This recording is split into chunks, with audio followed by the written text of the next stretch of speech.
Hello, hello, hello, everyone. You are asking Ashley. And today we are asking, are we raised for marriage? And I think that's super duper important because I feel like marriage is so important for your legacy, for your life. It really blesses you if you are truly prepared for marriage and you are married to the right person. So I feel like it's super duper important to talk about this.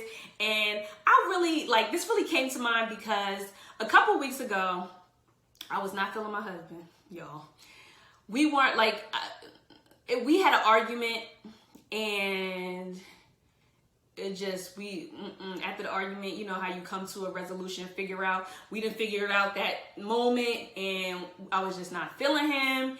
And it was like bad. It wasn't like bad, like we was punching each other and yelling at the top of our lungs, because we just don't, do that. But it was just like, I'm over it. And I felt like that. And I was like, and one of the things that he said that I did within the conversation after the argument, I was like, is that learned behavior? Like that's like the way I was feeling, I felt very much like I was acting like my mom. Shout out to my mom. She's amazing. But I felt like I was acting like my mom in that moment. And just to give you a little bit of background on my mom, she has 3 daughters. She's like super duper independent. She is married actually, but she was married 3 times. So obviously marriage was very important for her. But I feel like marriage was important for her because of the commitment, for the commitment purposes. And I think that's obviously very, very important. And she's going to correct me if I'm like totally off, about this. But I feel like that was the reason why she truly sought after marriage, because of the the commitment part of marriage. And, you're saying like, we together, I got you and stuff like that. And like, that part of it. And I think that's super duper important when it comes to marriage. The commitment is like top, like priorities list is at the top. But I also think people need to realize that marriage is also so many other things, and you really don't really understand that if you're not raised with that mindset. So here we are going to talk about mindset. And like I said, within that argument, I felt like my mindset was a little off, and I wasn't really thinking about the true reason, the priorities within the marriage, and the reasons why I said yes, I do on the day we were married. So what are those priorities? What are those reasons? What are those things that you should instill in your children and your parents should be instilling in you to be raising up children to marry? I feel like, of course, commitment is super duper important. You should make sure that you are instilling the importance of commitment, loyalty to that person, and you making sure you are being super honest with the person. If you are not committed to them, I think that's important. So again, when they're kids and they're young or whatever, if they just want to, just be kids and not be in a committed relationship, I totally agree with that. You don't have to jump in a relationship, but you should be honest about that. Don't, say you're committed to somebody that you're not committed to. So that is definitely a priority. Beyond that, I think marriage is also about legacy. Like marriage goes beyond you and the person you are marrying.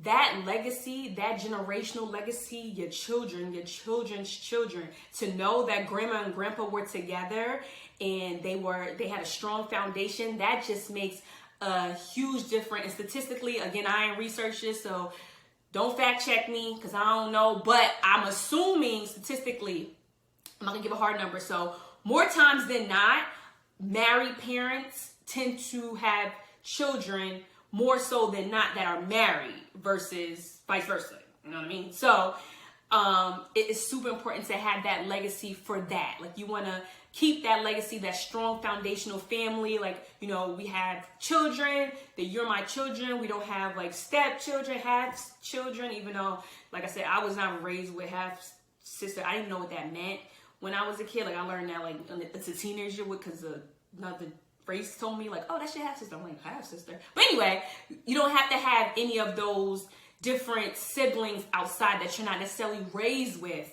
So that is super duper important. Also, you don't have that extra male or whoever in your life raising you that's not your, you know, your true mother or father, because it makes it different. Of course, someone can say, I love you like a daughter, but that's like a daughter. That's not, you know, you're not the daughter. So that's different. And also beyond that, it goes to finances, legacy, as far as that.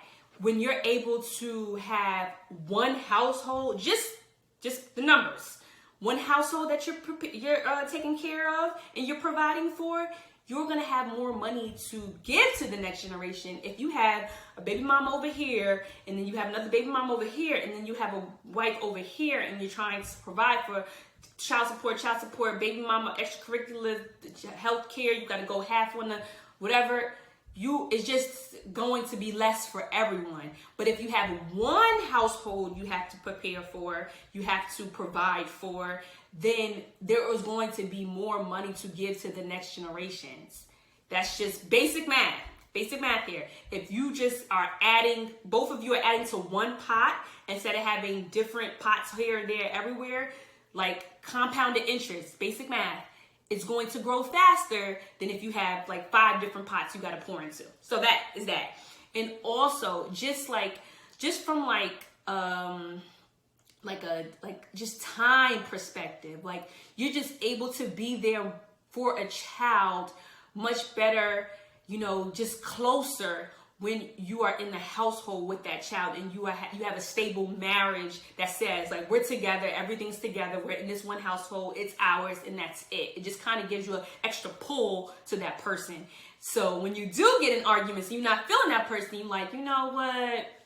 We got all this stuff together. This is what I'm thinking. We got all this stuff together, and we got kids together. We got, me and my husband, we have businesses together. And I'm thinking like, dang, we got to split that up. And then not for nothing, like we both are very well suited for our positions in our business. So it's like, dang, I'm not going to have that other portion, the other person I can lean on for the business to grow it, because again, we're going to have 2 separate pots. So it's like, you know, is this argument really that serious to tell him to kick rocks? Like, no, it's not really that serious. So like, let's just, you know, make it work. You know, that's kind of how I have to talk myself off the legs. Like, you know, I might just be acting like I'm doing too much right now because I have this legacy to pour into.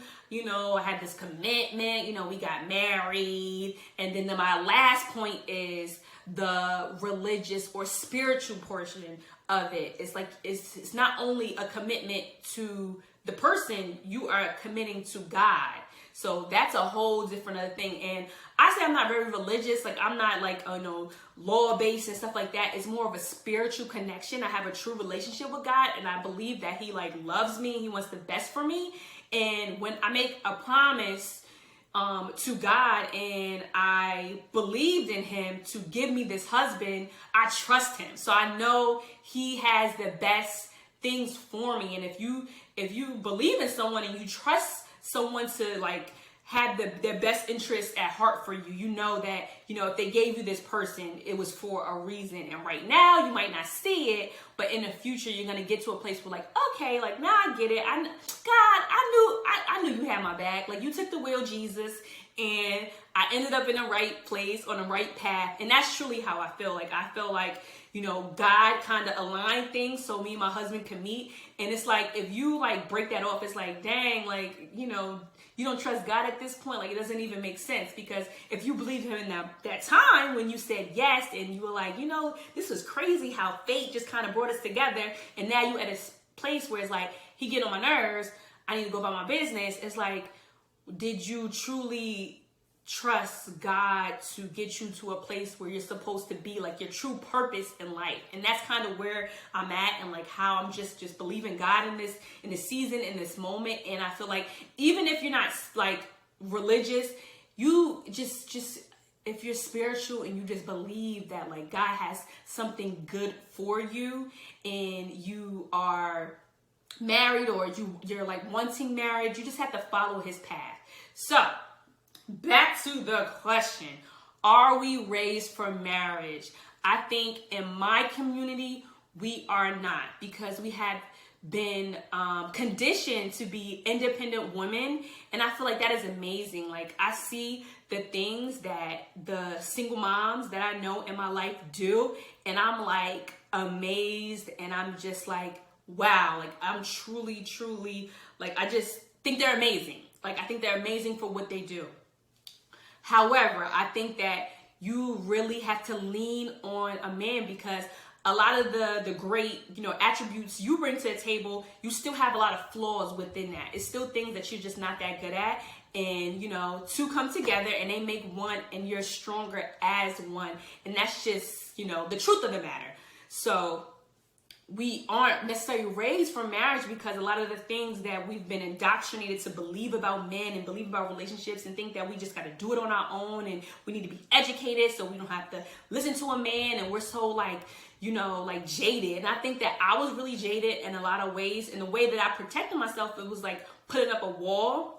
A lot of the times in the beginning of my relationship, like I would just be like, oh, well, if something go wrong, like I was expecting it to go wrong, so whatever. Like I knew this was gonna happen, so like I'm not even like really that sad about it. And I feel like a lot of the times we're raised to be jaded, like to be prepared for someone to disappoint us, or we just like know that we can't count on a man, or we can't like lean on a man to take care of the household in whatever way that he's supposed to take care of the household in your relationship. So I think that's unfortunate for us. And I feel like a lot of the times in relationships nowadays, compared to our grandparents' time period, like we're just so quick to leave a relationship, and that's unfortunate.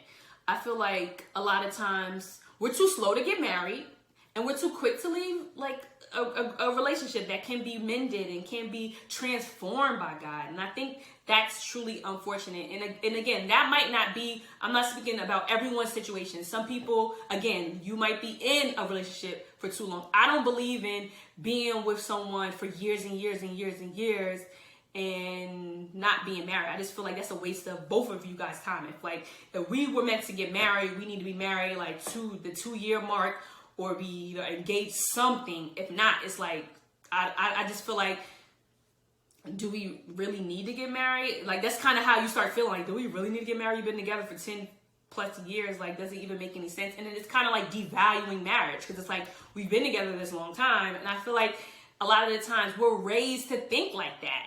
And it's like unfortunate, because marriage is such a great thing, and it's like a perpetual thing that it's like a generational switch. Like when you are in a household and you're married, like my daughter, like she's growing up with, of course, her dad and I in the same house, we're married, so that's just normal to her. And like some of the things she says, like she's like, when I grow up, I'm gonna be a mommy, and I'm gonna have a daddy, and he's gonna go to work. And she just says like some of the things that her dad does. Like he travels for work, so he's gonna get on an airplane and come back. And then she says that she's gonna be at the properties, because we have investment properties. So she says that she's gonna have properties and things like that. It's like she's like repeating, and it's becoming normal, because it obviously is normal for our life. Like we have properties, we have businesses, and she's growing up in that.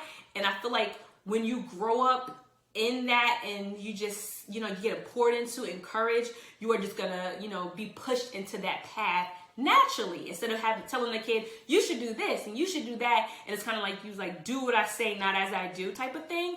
And of course that doesn't work 9 times out of 10. So we don't want to be doing that to our kids. I feel like we should just be leading by example. And it's just sad that I think another thing, and I'm going back to social media, I spoke about social media so many times, but I think that we see so many couples in like media, like not working out and getting divorced. And it's like so many actresses and like famous people that have been divorced and remarried and divorced and remarried and divorced and remarried. And it's kind of like a normal thing. Like, it's like we think that people in Hollywood are the people we're supposed to follow, and the people that, they got it all together because they're rich and they're famous. And it just becomes our normal. And that's not our normal, because number one, we're not in Hollywood. We don't live, there's like a cesspool in Hollywood, that's a whole nother conversation. But yeah, we sometimes just get indoctrinated, and we don't even realize that as like young adults or grown adults or whatever. And we just definitely don't want that for our kids. So just be super duper intentional about what you're, showing your children and what you're like saying around your children. Because I feel like in my generation, like I was like born in the 90s. I was born in 1990, actually. I'm aging myself, but I was born in the 90s, and I feel like during that time, it was more so about, oh, my ladies, independent, and it's like women are independent, and like in the media, it was just that like independent woman type situation. It wasn't like years and years before that in the 50s. I'm just gonna throw out a year, I don't even know, but like it was more so about the woman who is the wife, and that was just the normal, like she was a wife. And I feel like now with so many different opportunities, of course, I think that women are bosses and they could do so much. But why can't you be a mompreneur? If you're not a mom, you could be a wife and you could be a boss. Like it's so many different things that you can do, and you can be the best you, but you can also pour into your legacy, because like Oprah, she's amazing. She's a boss. She does so much. She has a network. She like does stuff in Africa, and she has schools for children and all that good stuff, and she pours into girls. However, she doesn't have anyone to pass down her legacy. She's not married, and she doesn't have any children, which that might be her own story and things that happened in her life that made her not want to have children. But still, you know, you don't have anyone to pass those things down to. So like, you know, like that's just like, I mean, it's great. You still want to, you know, achieve things, but it's just so nice to be able to pass it down to your legacy. And then, you know, you could be like the Rockefellers, like a name that lives on. And that's what I look at. Like we're definitely, you know, creating a name that's going to live on, and we're going to have businesses, but behind the business is going to be the family. Like my husband, when he was right out of college, he worked for Hilton, and that's like a family brand. Like, you know, the Hiltons, the hotel, but you also know the Hiltons, the family. And I think that's so super duper cool. So I think that's something we should definitely think about. We should definitely think about how we're raising the next generation, and are we raising them for marriage? Thank you all for coming back to chat with me. Again, I am Ashley. Make sure you like, comment, and subscribe, and I'll see you next time on